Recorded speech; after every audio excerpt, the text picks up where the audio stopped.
Totoo ba na ang GSIS ay mag-redeem sa ating mga PLI na utang at ito daw ay magsimula ngayong darating na Abril?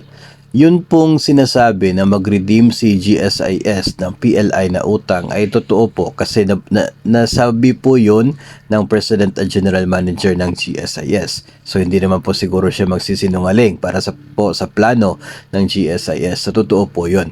Pero yung nabanggit po niya ay hindi po Abril, kundi Mayo, no? May po yung sinabi niya doon, pero that was noong time na during anniversary yata yun ng GSIS.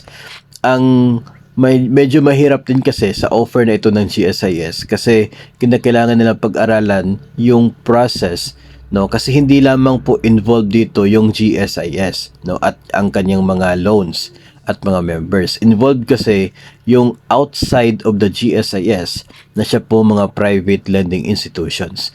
So kinakailangan pag-aralan nila kung saan sila dapat magbigay, no, ng kanila po magiging final na guidelines.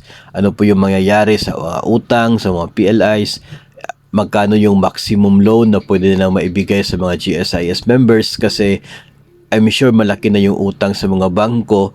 So, kung mag-a-avail pa ng utang na ito sa GSIS, for sure, tataas pa lalo yung loan amount. So, dapat yung limit ng loan, yung term na rin ay dapat din po nilang tingnan para maging advantage para dito sa mga uutang sa kanila. So, maraming bagay yung dapat tingnan ni GSIS and so far wala pa po tayo nakikitang guidelines kaya hindi pa po tayo sigurado kung kailan talaga ito mai-offer at kung ano talaga yung magiging mangyayari sa loan offer na ito ni GSIS. But definitely, the President and General Manager said na talagang mangyayari ito, no, plano itong gawin ni GSIS. Hindi lamang po natin alam sa ngayon yung mga specific conditions at kung kailan ito magsisimula.